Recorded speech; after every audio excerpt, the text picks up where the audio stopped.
Good afternoon. Are you ready to go? Yeah.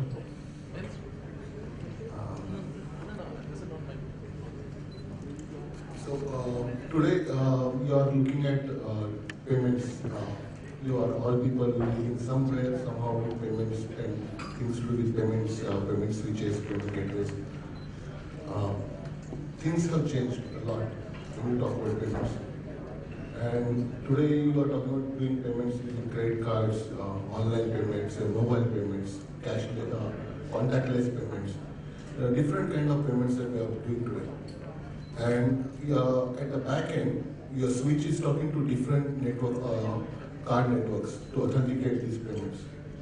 So you are talking to banks, you are talking to card issuers, people like Paytms, Google, Apple Pay or Google Pay, or different people, and your systems are becoming more and more complex. They are getting more and more critical for you. In this world where everything is your downtime of your switch will cause what? Basically, when you have downtime of a switch, you will have loss of business, you will have loss of reputation, you might have compliance issues. So how do you avoid this? So you are looking at some kind of mechanism, availability mechanism, where you can avoid this downtime because of hardware failure. You can build some level of availability using a single server. You might put in multiple SMPS, you might put in a RAID controller to protect your data. But that machine is still not built to give you the availability. There are a lot of single point of failures, and one component failure can bring the whole thing down. So what's next? Next to look at a cluster. Cluster is a very old technology. I remember when I started my career 20 years back, there are a lot of different clustering technologies available even then. But all these technologies are basically built to do failure to recovery. Where you have two machines, you have your data sitting on shared storage, and what basically these systems are doing is when you have your primary server going down, the secondary takes over. Again, there is a failover time because secondary has to understand that primary is down, and only then it takes over. Second problem with this technology is a lot of applications are not cluster aware. So you have to do some scripting, you have to do some modification to your applications so that it will run smoothly on cluster. And still, you are talking to different vendors, your hardware vendor is different, your software vendor is different, your clustering software is different. You need really good expertise to manage these clusters. You can't just do with a standard admin guy. You need a guy who understands your hardware, he understands your operating system, he understands your clustering software, he understands your application. So it becomes very difficult to maintain and manage. And how do you manage a cluster? If you do any change in a clustering environment, it's not only happening on one side, you have to make sure that it happens on the other side. When any change that happens, you have to make sure that it will fail after the change. So you have to recursively test your app cluster. You have to make sure you do a failover test of your cluster.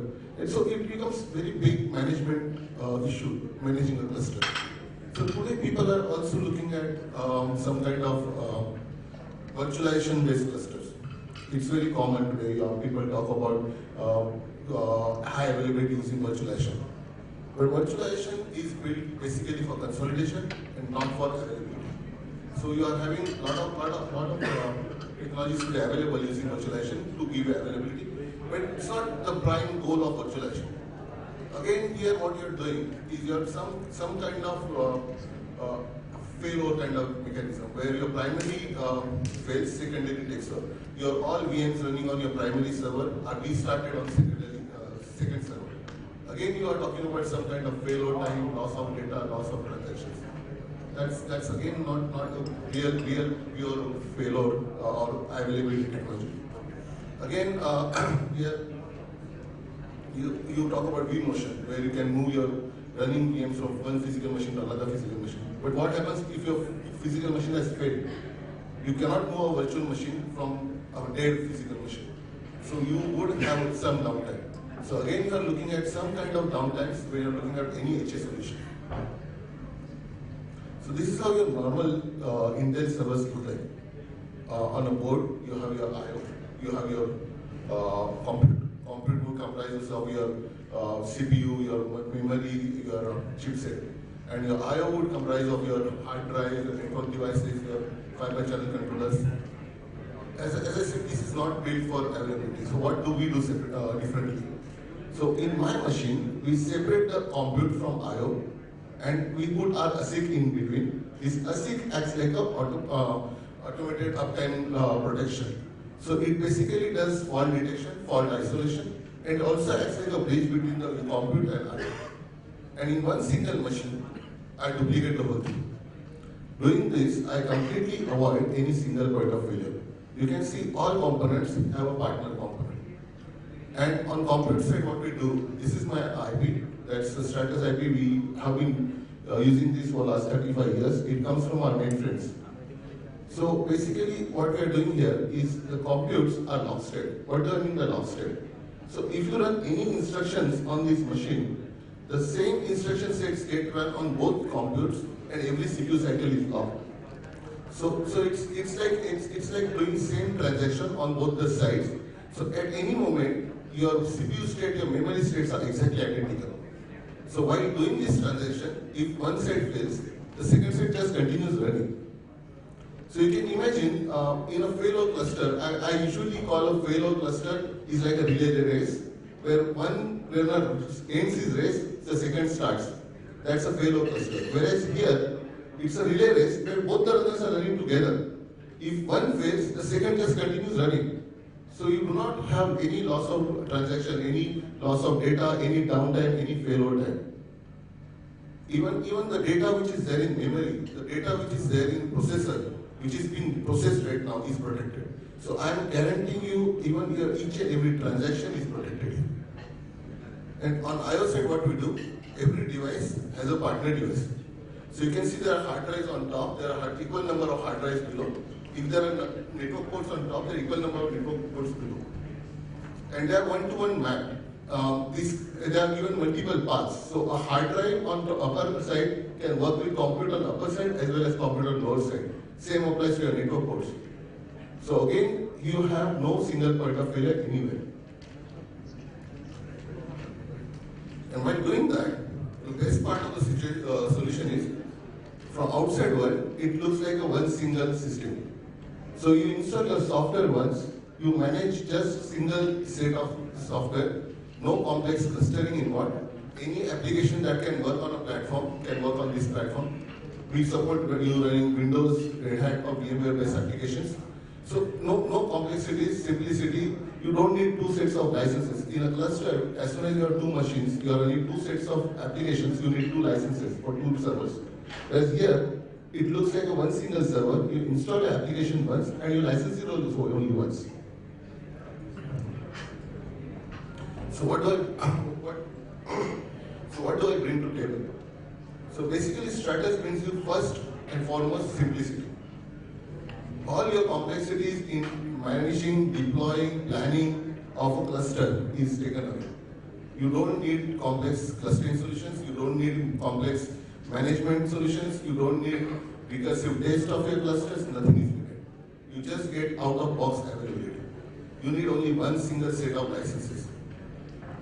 Lockstep technology gives you complete 99.999% uptime.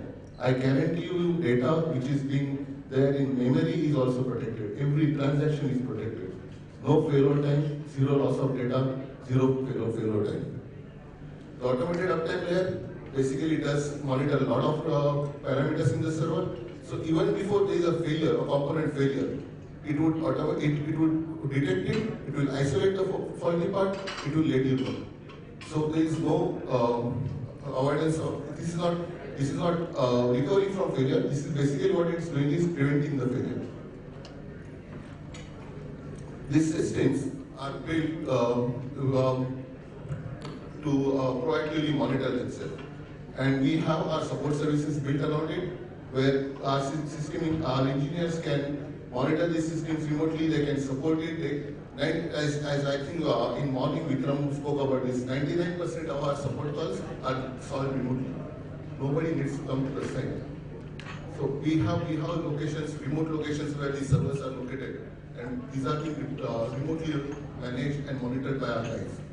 And that's how easy and simple it is to monitor. These systems can be configured to register a failure. So if you, as it's a system, you might have a component failure.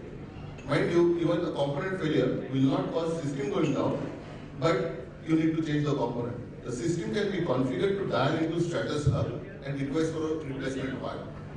And this replacement part comes to you.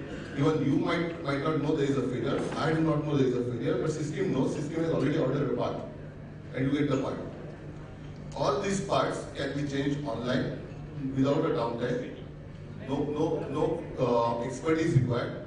Every component in this server is hot separable.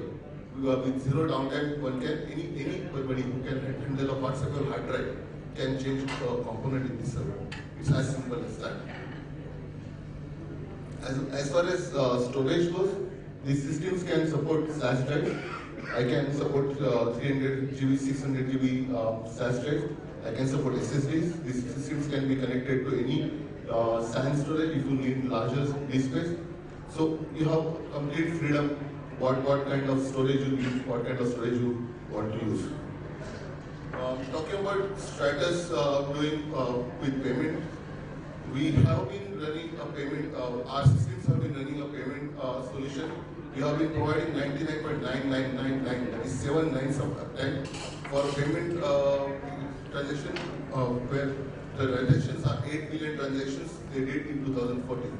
So that's the kind of commitment we have towards payment guys.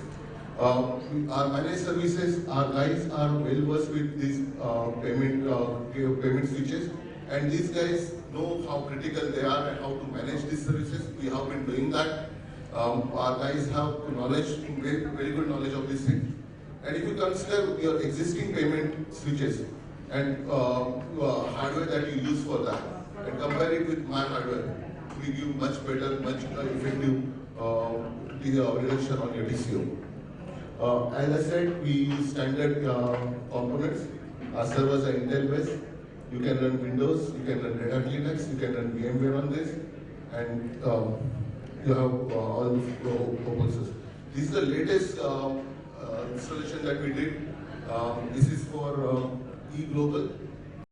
This is the payment switch site we did with NCR in Mexico.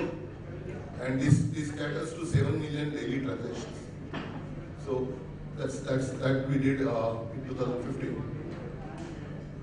These are some of the users in India who use my systems for their payment gateway. Many of them you might be aware of, or some of the banks are using their services like Prism Payment, AGS, Tata Communication. You might have seen Tata Communication ATMs in McDonald's. Yellow Chili is providing services to a lot of banks. Their payment switch is running on my system, and we have been giving them the availability that they require for such a critical application. So basically, that's what I wanted to talk about.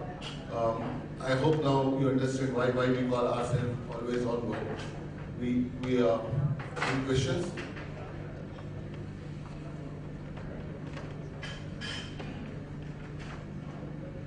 No questions?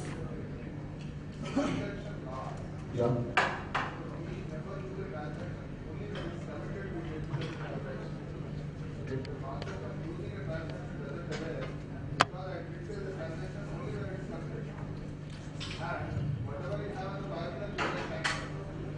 Right, but you can avoid the timing out. With our systems, we can avoid the timeouts. If there is a timeout, somebody has to redo the that transaction, right? So you can avoid that. And one more question is, like they are not self-repairing systems. Only you can monitor. Like you said, you monitor 500 components. 500 components of the system. Yeah. So I wish somebody can guess this component is going to be down on a particular day. Mm-hmm. So only when it goes down, you will know. Unless you have a redundancy. So that's what my architecture is all about, right? I have two components for each component. There is a backup component. You can see here. So even if one component is going to fail, the partner component still continues to work. Yeah, that means you have redundancy, that's it. Yeah. Meanwhile, detection comes early. You can detect the faults quickly and alert. Yeah. Any more questions?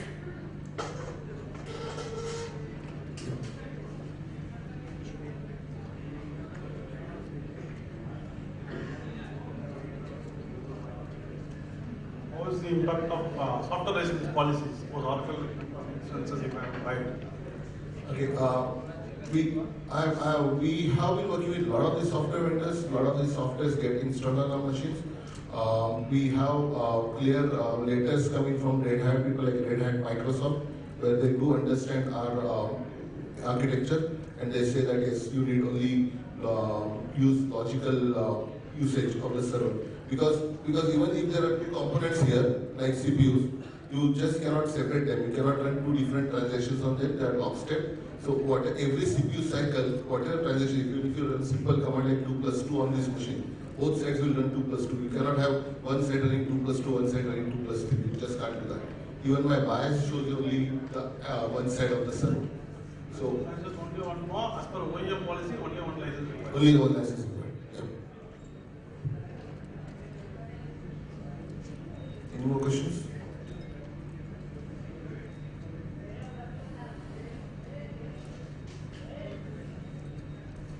No questions? Thank you.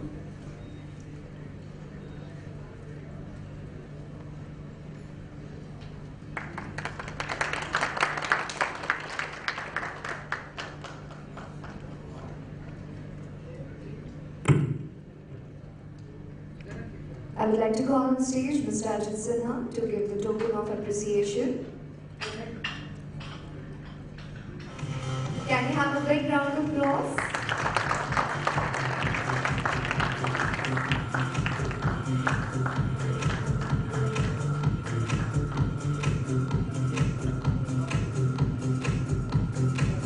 Thank you so much, Mr. Wagle, for such a nice presentation.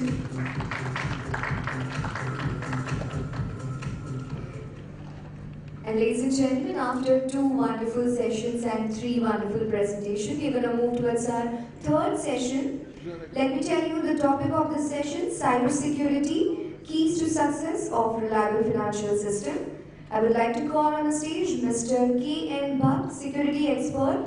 He will be moderating the session, and our panelists will be K.R.C. Murthy, VP Dutch Bank, Mr. Kuchibura Babu, GM IT and CIO Bank of India, Mr. N.K. Anupani, Vice President, Precision Biometric, Mr. Praveen Gupta, CEO of Credit Tech. Can we have a big round of applause for all of them?